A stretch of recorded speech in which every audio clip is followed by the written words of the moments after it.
اسرائیلی بحریہ نے فلوٹیلا کی 42 کشتیوں پر قبضہ کر لیا۔ گلوبل سموتھ فلوٹیلا کی کشتی ایل کا تالا کو تحویل میں لے کر سابق سینیٹر مشتاق احمد سمیت 450 افراد کو گرفتار کر لیا گیا۔ صہیونی بحریہ نے کشتیوں کا مواصلاتی نظام اور براہ راست ویڈیو نشریات بھی جام کر دی۔ سماجی کارکنوں کو یورپ ڈیپورٹ کیا جائے گا۔ غزہ میں خوراک لے کر جانے والے بحری جہاز گلوبل سموتھ فلوٹیلا پر حملے کے خلاف دنیا بھر میں احتجاجی مظاہرے جاری ہیں۔ برطانیہ، اٹلی، فرانس، اسپین، یونان، ارجنٹینا، کولمبیا اور یمن سمیت دیگر ممالک میں فلسطین کے حامی مظاہرین سڑکوں پر نکل کر احتجاج کر رہے ہیں۔ ہالی ووڈ اداکاروں اور فلم سازوں سمیت 4000 فنکاروں نے اسرائیلی فلمی اداروں کے بائیکاٹ کا اعلان کر دیا۔ بائیکاٹ کرنے والوں میں ایما اسٹون، ٹلڈا سوینٹن، سوزن سرینڈر اور مارک رفالو جیسے بڑے نام شامل ہیں۔ فنکاروں کا کہنا ہے کہ وہ غزہ میں جاری نسل کشی کے خلاف احتجاج کے طور پر اسرائیلی فلمی اداروں کے ساتھ کام نہیں کریں گے۔ آزاد فلسطینی ریاست کے قیام تک ہتھیار نہیں ڈالیں گے، حماس نے دو ٹوک اعلان کر دیا۔ فلسطینی مزاحمتی تنظیم کا کہنا ہے کہ دنیا کی کسی بھی آزادی کی تحریک نے آزادی سے پہلے اپنے ہتھیار نہیں ڈالے۔ ہم امریکی صدر ڈونلڈ ٹرمپ کے غزہ پلان پر غور کر رہے ہیں، جلد ہی اپنا موقف باضابطہ طور پر پیش کر دیں گے۔ مسجد نبوی صلی اللہ علیہ وآلہ وسلم میں قرآن مجید پڑھانے والے پاکستانی نیاد مدرس شیخ بشیر احمد صدیق انتقال کر گئے۔ جنت البقیع میں سپرد خاک کر دیا گیا۔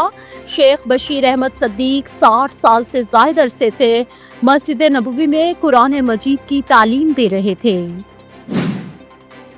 ترکی کے شہر استنبول میں 5 کی شدت کے زلزلے سے آسمان سے باتیں کرتی عمارتیں لرز اٹھی۔ شہری خوف و ہراس کا شکار ہو کر کلمہ طیبہ اور استغفار کا ورد کرتے ہوئے باہر نکل آئے۔ ابھی تک کسی جانی اور مالی نقصان کی اطلاع موصول نہیں ہوئی۔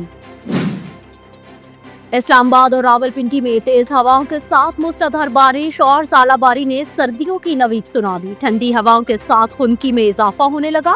محکمہ موسمیات نے مری، گلیاد، جہلم، گجرانوالہ اور لاہور سمیت پنجاب کے مختلف حصوں میں بارشوں کی پیشگوئی کر دی۔ پاکستانی گھڑ سوار نے ایشین گیمز کے لیے کوالیفائی کر لیا۔ عثمان خان نے CCI 3 سٹار لانگ فارمیٹ میں 59 رائڈرز میں سے مجموعی طور پر 6ٹھی پوزیشن حاصل کی۔ ایونٹ میں سب سے نمایاں ایشیائی رائڈر بھی ثابت ہوئے۔ 3 روزہ ایونٹ میں نیشنل پوزیشن کے مقابلے میں پاکستان نے مجموعی طور پر دوسری پوزیشن حاصل کر لی۔ میزبان فرانس پہلے نمبر پر رہا۔ بھارت کا رائڈر آشیش لمائے 9ویں نمبر پر رہا۔ شارلٹسویل اوپن اسکواش میں پاکستان کے نور زمان کوارٹر فائنل میں پہنچ گئے۔ پاکستانی کھلاڑی نے پری کوارٹر فائنل میں انگلینڈ کے ٹام والش کو 3-1 سے ہرا دیا۔ دیگر 2 پاکستانی کھلاڑیوں عاصم خان اور اشرف عرفان کو پری کوارٹر فائنل میں شکست کا سامنا کرنا پڑا۔ پاکستانی بچوں کا کمال قازقستان میں جاری ATF under 12 intercontinental championship میں نیوزی لینڈ کو 2-1 سے شکست دے کر کوارٹر فائنل کے لیے کوالیفائی کر لیا۔ ایونٹ کے آخری گروپ میچ میں پاکستان کی جیت میں راشد علی نے نمایاں کردار نبھایا۔ پاکستان کا آسٹریلیا سے جوڑ پڑے گا۔